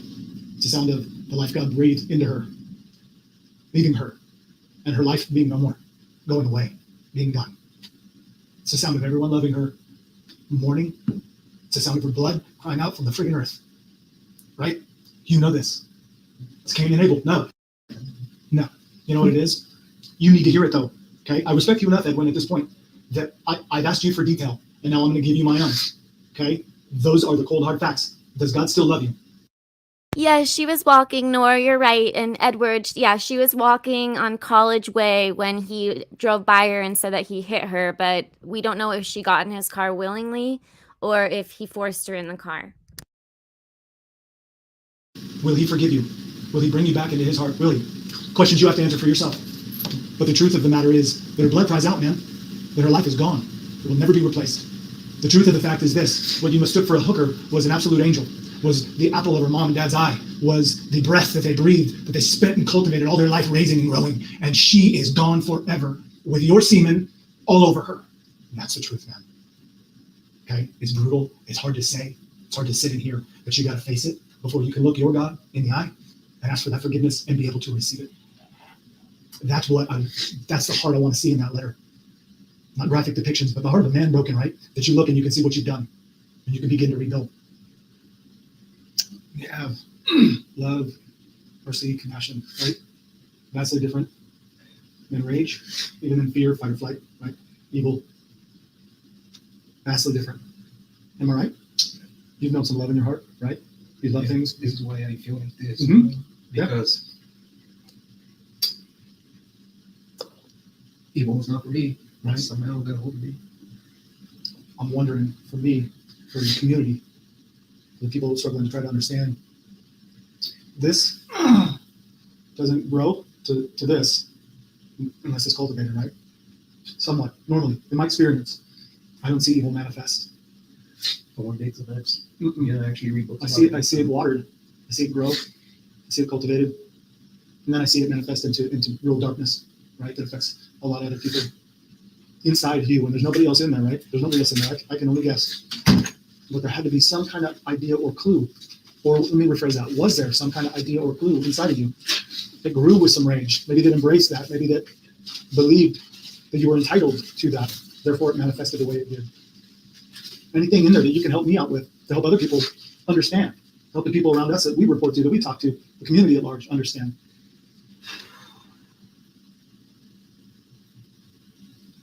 So, Riddler, you have me laughing. I don't know. I don't think so. Somehow the urge. Okay. But what has helped me not develop that, in a sense, was when I married my wife. It kind of dissipated because I had something to look forward to. Before that, I'd been on. Is this addressed to Dad? Yeah, the last one is for CCC. Okay. I think it would play pretty well on recording if we read this out loud. It might show some of your emotion. Might show. Want me to read it? I would love you to read it. Thank you, sir.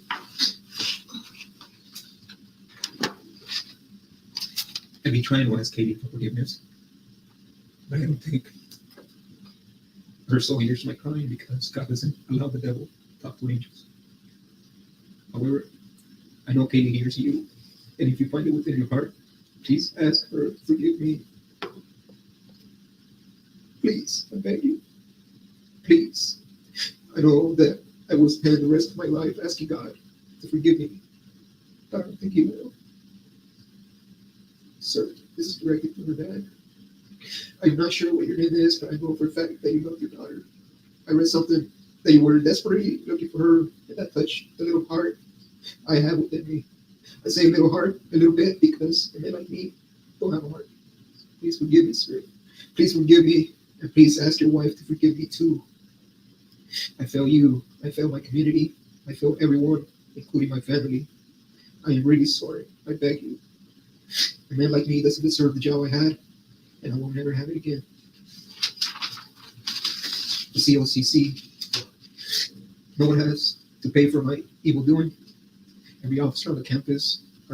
At the end, I'll play one of the victim impact statements because it is, I don't know if I should even play it on YouTube, so I may have to cut it out. That's why I'll play it at the very end, because of which I understand why the person said it, but yeah, I don't know if it could be played on YouTube with what they say that they want to do to him. A great man and woman. I am sorry to my community. I am sorry because I fail you. I am sorry for wearing the badge. I am sorry for ever being part of CPS. I ask the college and community to forgive me. I am sorry, Jim Bennett. I failed. Catch them up right here, and I'll play it on a faster speed. Sawyer was brutally killed in Oregon 3 years ago. Her murderer went on to terrorize more victims in a multi-state crime spree. So for the first time, those victims are speaking out in a new podcast called Urge to Kill by our sister station KGW in Portland. We have an exclusive look in DBL's True Crime Chronicles.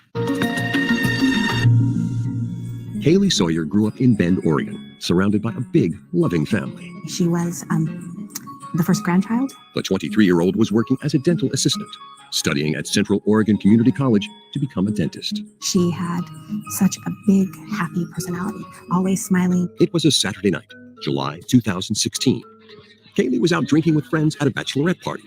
She texts her boyfriend Cameron to pick her up. They arrive at their apartment near campus and get into an argument. Kaylee takes a walk to cool off and is never seen again. And I've covered countless cases about missing people, kidnappings, and murders. But Kaylee's story is one that still haunts me. Investigative reporter Ashley Korslin is uncovering new details and never-before-heard interviews in the podcast Urge to Kill. The podcast documents the frantic search for Kaylee. Dispatch, how can I help you? Last night I got home from the bars with my girlfriend. She got upset at me and ran off. I really thought that it was just a bad date, bad night, because she'd been out with some friends. But then her phone would just go straight to voicemail, over and over and over. They would later learn Kaylee was approached by someone on campus. It's one of the college's public safety cars, and inside is a public safety officer who's on shift patrolling campus. Instead of helping Kaylee, he attacks and rapes her. The safety officer pulls over and gets out, opens the back door, and chokes Kaylee again. Edwin Lara kills Kaylee using a rock and disposes her body in a canyon off a highway. The day after, he goes on a multi-state crime spree, kidnapping a woman, shooting a man, and carjacking a family until he was caught. In the end, her killer's only explanation was that he had an urge to kill. So many victims, but why? They may never get answers or closure, but for the first time, every one of them is ready to publicly share their story. And it begins here. Can I help you? Yes, I need to have an officer call me.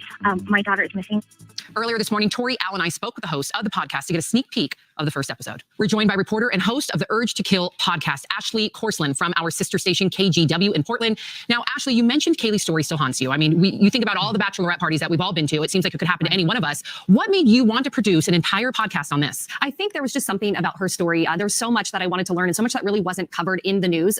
Part of our purpose here is really to tell people about Kaylee and who she was, this beautiful young woman taken too soon. Another thing is that people to this day still think her death was an accident, and that's because some of the early information that was put out based on what her killer had told his wife and police at the time, which was not true, but that information got out through the media. And so to this day, people don't know that she was killed intentionally. Another reason we focused on this case was because her killer had other victims across several states, and we really haven't heard from some of them before. So this is the first time that several of them are sharing their story, and it's really powerful. Actually, Edwin Lara pled guilty. He is serving a life sentence. Now, his only explanation was that he had, quote, an urge to kill. I watch a lot of true crime, and I listen to a lot of podcasts. I can't believe like that was his one excuse, that he just had an urge to kill. So I'm wondering how long he had that urge. If that was going on for months, years, like his whole life, or what? Because that seems like if he said he had an urge to kill, that it wouldn't just happen randomly. So I'm curious how long he had that urge inside him. And obviously it shows that he did this to multiple people. And I paused it at a horrible spot for the lady on the right. So sorry, lady. I gotta ask, did police ever find another motive? And have you ever seen this motive as just the urge to kill in any other case? I've never heard that. That was one of the most startling things about this case that really compelled us to look into it. He had told police in the 6-hour interrogation after his arrest, he gave him several stories, right? So he said it was an accident. I hit her with the car. Then he moved on to saying that he assumed she was a prostitute and that all he tried to do was rob her. So he went through several stories before police got it out of him. And he said, I've had an urge to kill for as long as I can remember. And something, it's crazy. And something that we looked into is he actually told police he had planned a murder in the past. So they took that statement very seriously. And they found a presentation on serial killers in his shed that he kept from college because they firmly believe that he could have been or would have become a serial killer. So he actually then did have the urge for a long time, and he actually had a fascination with serial killers as well. How has Kaylee's story changed how security and safety on college campuses is handled? Yeah, so Al, that's kind of the bright light that came of this tragic story is her family went on to push for what's now known as Kaylee's Law in Oregon. And so Kaylee's Law essentially mandates steps that campus police officers or college safety guards can't look like police officers. So uniforms, equipment, cars, that sort of thing. And then it also mandates very strict national background checks and psychological tests for any of these future college safety guards. So that's really the what's come out of this. That has been a big deal for the state of Oregon. Yeah, that's a very important protocol. Thank you so much, Ashley. The first episode is out now. Guys. If you want to listen, head to KGW. Okay, so let me .com. Sorry, let me see what else. Like I said, there's so much with this case. It's just, I've never seen so much with a case before. Let me see, hopefully I have the right one. Okay, so Kaylee's father tells a horrific story, and then I'm going to show what the DA said, and then I'll play the victim impact statement, and then I think I'll let you guys go. So I'll just have had it like under just about 2 hours once we're done. To Crystal Sawyer. I'm a lifelong resident of Bend, Oregon, father of 3 and an owner of 2 successful businesses in our town. This is the last place I ever would have wanted to be speaking under the circumstances. I'm here to represent a beautiful, intelligent young lady to be her voice today. The young lady I speak of is our daughter, Kaylee Ann Sawyer. When Kaylee was born and ever since, I experienced what unconditional love actually means. The love is beyond comprehensive depths. My life would gladly never be the same. I would have moved the moon and the stars for her. My purpose and joy in life was being her father, teaching her, protecting her. She was my little blondie growing up. Later in life, I would get a spark of joy every time I would see her number pop up on my phone. To get a hug from her, to smell her hair, kiss her soft cheek, melted my heart. She gave me 3 significant intangible assets that are dear to me, and I will try to do the best and live out and honor her by.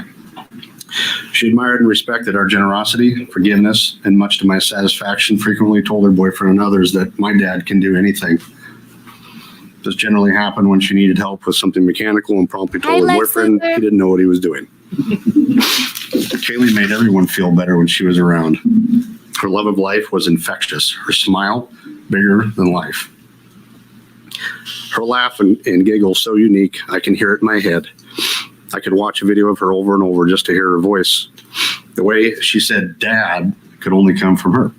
She had such a variety of friends and loved everyone just where they were in life. I heard from so many people, she made them feel special and was the center of her attention. She was the glue that held so many of us together, and without that, has become very apparent in many relationships. The positive influence she had over her brothers was profound. And whether she wanted it or not, Kaylee held the spotlight in the family her whole life. A young lady that endured the hardship of a terrible long-term divorce, but came out the other side a compassionate, deeply loving personality. She fiercely loved her family. If he spoke poorly of any family member, she would not tolerate it. Her wit and sarcasm was fantastic and hard to compete with. She had one of the most unique and adaptable personalities that I have ever met. She was meant for greatness. On July 24, 2016, the idea of Bend, Oregon being a quaint, innocent little town was shattered and a family forever broken in disbelief from a living nightmare. Out of respect for Kaylee, I will not refer to the other individual in the story by name. Kaylee was walking down the sidewalk, not far from the apartment complex where she lived, next to our community college campus around 1 a.m. An argument with her boyfriend prompted the walk, still wearing her dress and high heels from the bachelorette party attended earlier downtown. A car pulled up behind her. It was apparently a law enforcement vehicle by the markings in the lights. An individual in uniform approached her asking if she wanted to ride. After some persuasion, he put her in the back seat. As they started to drive, this individual noticed the young lady was intoxicated and proceeded to ask for sexual favors. She declined forcefully. The individual got more aggravated, demanding that she give him her purse and phone. Kayla started panicking and handed the man her belongings through the plexiglass cage dividing the front and rear seats. She started screaming for help and tried to open the doors. However, the child locks and plexiglass cage had her trapped. The uniformed person proceeded to drive to a secluded location on the college campus that he knew was poorly lit and had no cameras. The individual got out of the car while Kaylee flailed through the cage trying to reach a light switch, a horn, or anything to draw attention. The uniformed person opened up the rear SUV door, fought with Kaylee. She fought fiercely, but with little effect against the bulletproof vest he was wearing and the fact he was trained for physical defense and outweighed her by 70 pounds. The signs of how hard she fought were seen all over her body in the autopsy. She screamed till he managed to choke her into unconsciousness. He then began to drag her off into the bushes. Kaylee became conscious again and again began screaming. This time, the uniformed person choked her unconscious and hit her in the head with a rock, fracturing her skull. While she was still breathing, the uniformed person proceeded to rape her. When done, he took a bigger rock and smashed her beautiful smile and face, the picture you see in front of you. The police later described her as being unrecognizable.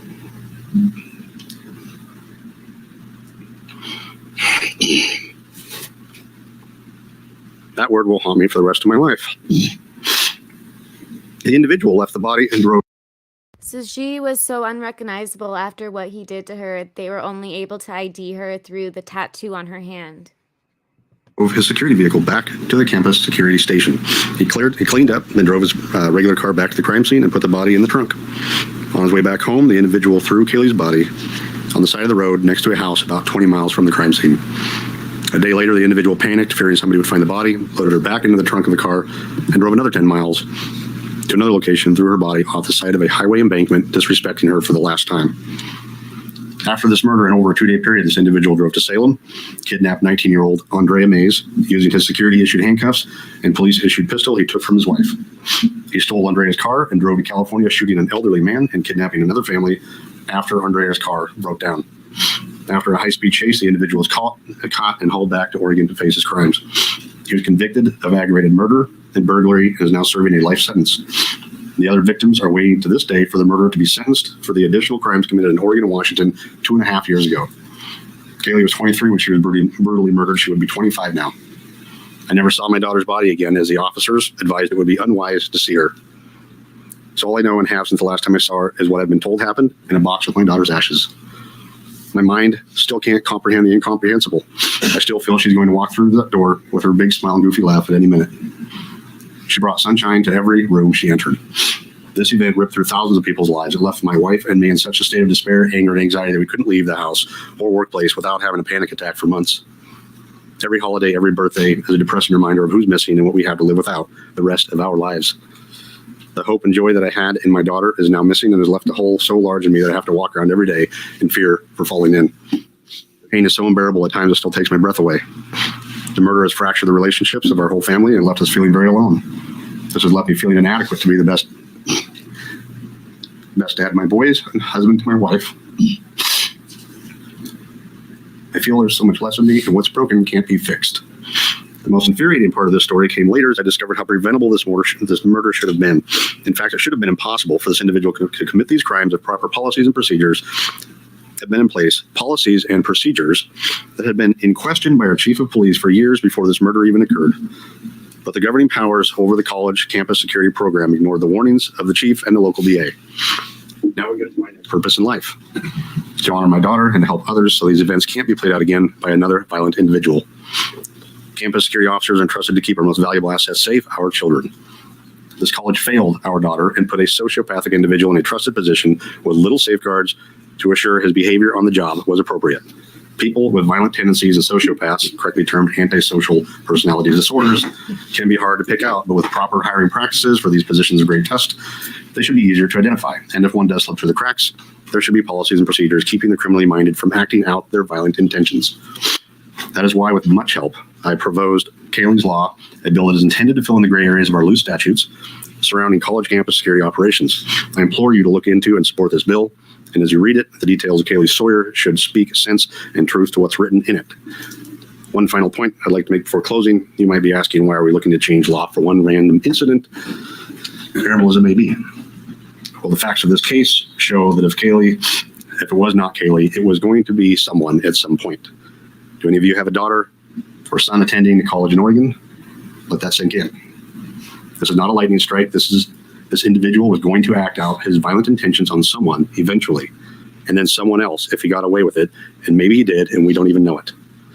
When these facts dawned on me, I was furious that the college did not immediately cease and desist operations until they could properly vet personnel and evaluate their policies and procedures. How could they possibly know if there was not another person with those personality traits in their midst? In fact, how could any of the colleges in Oregon, after this, not be asking the same question? So now they have to do security guards, they have to do psychological testing and also background checks. So it is way more with Kaylee's Law. They really do a lot more extensive background checks on the security officers to make sure this doesn't happen again. Questions. To my knowledge, our local college, COCC, has ignored most of the facts in this case and done little to address the obvious changes needed in light of Kaylee's horrendous murder. Oh, they also did sue the college as well, and they did receive a $2 million settlement. Please hear Kaylee's voice in this story and the need for change. I thank you for your time. Okay, so let me see if there's anything else. Oh my God, people don't write me right now. I'm sorry. Okay, I have my two things up. I don't know why, it sometimes shows. Okay, I need to pull something up. I'm going to stop sharing my screen for a minute. All right, let me just grab something. So it's just Edwin in court, and it's when he talks to the court and they sentence him to life in prison. So let me show that. At the end, I'll play the victim statement just because I may have to cut it, because you guys are going to be like, oh my God, when you hear it, what the guy says. And I'm sure many family members feel this way about when their family members do get killed, but I've never heard it in a court setting. I know Dahmer, with the Dahmer case, that a lot of the victim impact statements, people are very, very angry, but I never heard someone say something quite like this. But let me get to where it shows him in court. And then I also want to, like I said, play that impact statement at the end. And I also will show you how the parents reacted to him getting life in prison.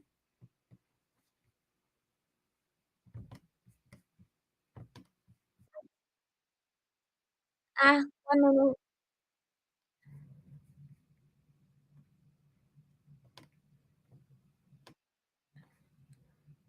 I have too many screens open right now. That's the problem. I have too many tabs. Okay. Press a 1 if you can hear it. Well, you can't hear it yet. Hold on.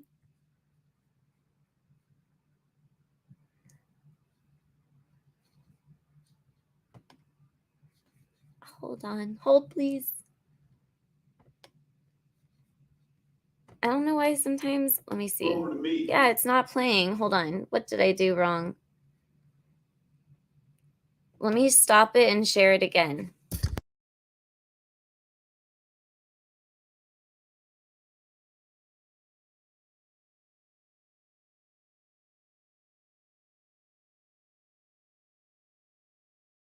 You guys can't hear this, can you?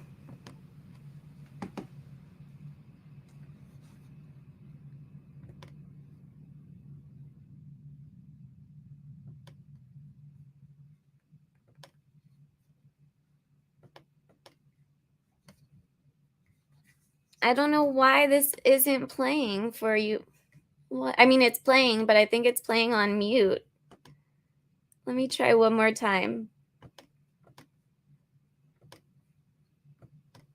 I have system audio. Okay, let's see. College student who No, I don't know what I'm doing wrong. But anyways, okay, you can see, so he's just getting life without parole.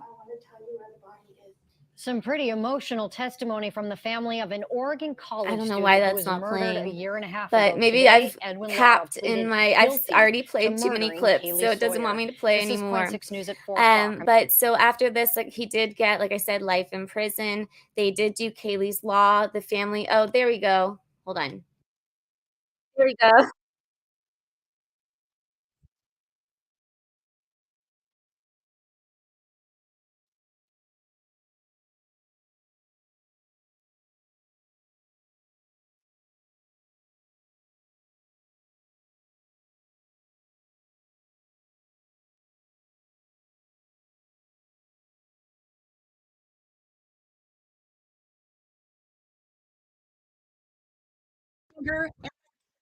You guys can't hear it?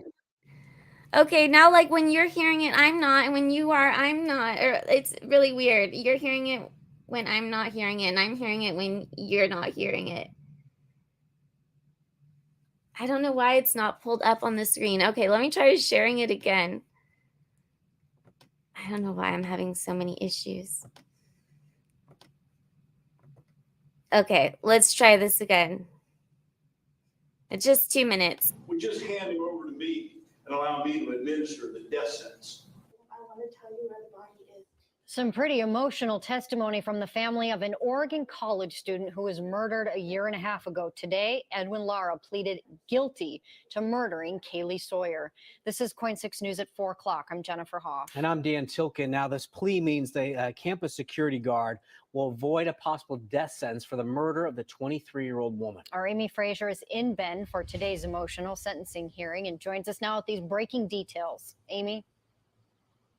Yeah, that's right. We just found out a little while ago that the judge has sentenced Edwin Lara to spend the rest of his life in prison without the possibility of release, without the possibility of parole. Now, today, Kaylee Sawyer's friends and family faced her killer. They packed the courtroom here today and shared with the judge their anger and their tears.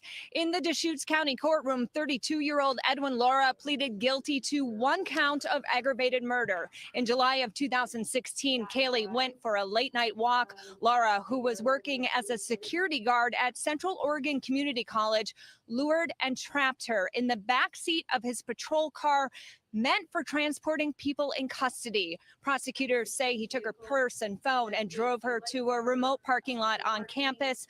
Prosecutors say he sexually assaulted her, and Kaylee fought for her life. Lara then, we're told, used a large rock to kill her and then dumped her body off the highway near Redmond. Then investigators say he went on a multi-state crime spree, kidnapping a woman in Salem and driving to California, where he's accused of shooting a man and carjacking a family before being caught. Now, just before being sentenced today, Lara addressed Kaylee's family and the court. God Almighty, who art in heaven, oh, Elohim Adonai,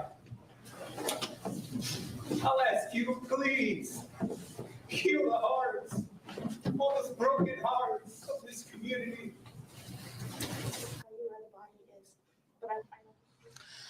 All along, Kaylee's family has said they want her to be remembered for the joy and the love that she brought to life. They say justice is now served. but it doesn't ease their pain. Again, Edwin Lara will spend the rest of his life in prison without, we're told, any chance of ever getting out. Reporting live in Deschutes County, Amy Frazier, KOIN 6 News. All right, so he got life without parole. I am happy that he got that and that he did plead guilty. So but if he didn't plead guilty, then he would have possibly got the death penalty. So it depends how you look at that. But so another tragic thing that happened in 2022, so just last year, the family storage unit of Kaylee's was broken into by two people that were on a drug binge, and they stole $30,000 worth of stuff, including Kaylee's ashes that were in there. I'm not sure why they had the ashes in there, but her ashes were in there, and those were stolen as well.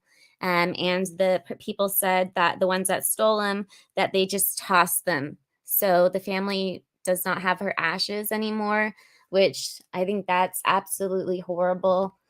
And let me see. What is Nora saying? Oh, good night, Shay. Yes. I know, right, Austin? Isn't that so crazy that happened? I mean, after all this, and then to have her ashes being stolen, that is just, I can't imagine. I agree. I'm happy that they didn't have to go through a trial as well. Right? That is, I can't imagine losing something worse than that. Yes, Nora, that it's crazy that happened, but they broke into the storage unit and they stole just like everything in there, and the ashes was one of them. And when they got back to their house, they thought that was worthless and they tossed it out. So I'm thinking if I want to play I'm going to definitely play the victim impact statement, but that has to be at the end just in case I have to cut it out. And you guys are going to be like, oh my God, what did you just play for us? So let me just see if I want to show how her family reacts to his sentencing. I don't really need to show Kaylee's law because that it already went over it. Yeah, I'll show how the parents react, and then I'll play the victim impact statement and just see what else that you guys have to say. It's weird not having somebody up here with me. Next time I'll have someone up here with me. I need someone to talk to. But I mean, I'm talking to you guys, but up here, I mean. Okay, Kaylee Sawyer's parents react to Edwin Lara's conviction. Parents of a woman murdered Can in you press 1 if you could hear it? Bend last year say they don't feel like they will ever have closure, even now that the court case is finished. Kaylee Sawyer's parents sat down with our Bend affiliate Central Oregon Daily. Kaylee was murdered by Edwin Lara in July of 2016. This week, he was sentenced to life in prison. Her father and stepmother say it still does not seem real that she's gone, even after so long. A big part of that was because we never got to. I'm seeing that a comment was deleted. I don't know if it was an accident, but hopefully it wasn't. I'm going to check to make sure that you're not hidden or anything like that. I don't want that happening again. But yeah, I definitely would like to do open panel. I saw that was one of the comments. So let me finish playing this, and I'm going to make sure that no one is blocked. See her again. We got advised that she was not recognizable. She was. They used the word unrecognizable, which kind of just made me shut down. Sawyer's father says he finally got to see a photo of her hand with her tattoo on it. Her parents say that they are proud of their daughter's legacy and the work that people are doing to honor her. Okay, so that I think is everything except now the victim impact statement. But let me just see what all of you guys are saying. So I didn't watch the Murdaugh trial. I don't know like anything about it. I'm seeing Aries P. York mentioned it. I'm like the one person that didn't watch it. Let me see. Yep, trapped in what she thought was a police car. Can you imagine? Liza, you just noticed it. I messaged you that if you were on here, I would give it to you. I'm just for now on gonna like start just giving them and then taking them away. I know that sounds terrible, but I mean after the live is over, just removing them and during the live giving them, just so there's no issues. But let me see. Oh, Jay, thank you. Okay, so let me say bye to everyone, but I still want to play. I'm going to say bye before I play the victim impact statement. So stay for the victim impact statement. But I want to say bye first, unless I need to just cut it out. So thank you so much for being here, everyone. Jay, Allison, Liza, Shay, Nora's grandma, Lynn, Aries P. York, Kay Braze, Liza. I'm probably saying names twice. Glory Dancer. I saw Clumsy Clairvoyance here. Austin. Let me see. Who else? Misfit. Let me see. Anyone else? Edward, hello and goodbye. And I think that I have pretty much everyone. Okay, so I hope everyone is having a good Friday night. Are you all familiar with the Abby Choi case with the Hong Kong model that was killed by her in-laws? If you're thank you, Amanda. I wanted to know if you guys are, if you're familiar with the Abby case, can you put a 1? And if you are not familiar, put a 2. If you know a little bit about it, put a 3.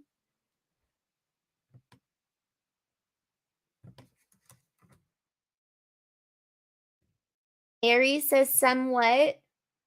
Don't go yet. I want to play the victim impact statement, but okay, so 1, 1.5, 1. Okay, most people seem to know it. Okay, so I'm thinking I'm going to cover that probably on Sunday, but seems like a lot of you know it. Nora's grandma doesn't. Okay, so it'll be a surprise to you. And also, would you guys be interested or not? And let me know. You can be totally honest and say I have no interest whatsoever in that. If I did like live on Aaron Carter and what happened to him, and just go over what the newest news is with his death and what's going on with that, would you be interested in an Aaron Carter live, or no, pass? What do you think? I thank you, Valerie. This was very informative and tragic. Hate that our world is like this. Thank you for honoring her memory. Thank you for bringing this case to us. I know about Kaylee. I understood that her life is changing, how we do things now in the future. Yes, thank you, Liza. Okay, so Nora says she would like a live about Aaron Carter. Aries says, I'm the boss. Now I have this song in my head, like a boss. Do you guys all know that song? I'm curious if you know that song. But let me see. All right, I'll play it now. I've made you guys wait long enough. Okay, so you're gonna look at me and be like, I can't believe you played that, but it's not me saying it. I'm just playing what they said in court. So hopefully it's okay to show this on my channel, but if not, I'll just cut it out. But yeah, I'm gonna end it after this statement, and I can type in chat, but let me press play. 1 minute. It's only 1 minute long also.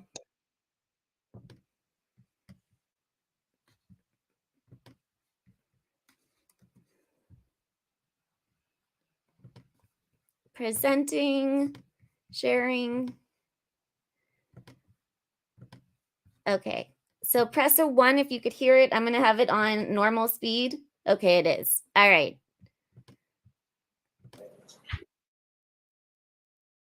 You have no idea how much irreversible damage this piece of shit has done to my extended family. With that said, I'm not much of a religious person, but I have my beliefs, and one of them is an eye for an eye. So if you will give custody to this piece of shit to my extended family, we'll take them out in the desert. We'll let the eagles, the hawks, the coyotes, and the maggots eat that piece of shit alive. And then, when the buzzards are done pecking his friggin' body, I'm going to shit in his face and piss on his carcass. And I'm going to fill his carcass full of lead. Okay, so yeah, hopefully that was okay, but that's what was said in court. Like the family said a lot about him rotting in hell and this obviously. So a lot of people were very deeply affected by Kaylee's death. And thank God that he didn't kill Andrea, who he kidnapped. And but yeah, if everyone could maybe put some hearts for Kaylee. And I want to say thank you everyone for being here tonight. I missed you guys, and I'll be going live more often from now on. And I know this case had so many different videos, so it might have been video overload. So I'm sorry about that. And if people are watching on replay, I guess just do 2x speed. And also, I've been noticing people have not been getting my notifications. So if you could maybe turn off your notifications and then put them back on, hit all notifications, and I'll just say what everyone else says. Please like this video. Thank you. Have a good night, everyone. Signing off. Goodbye.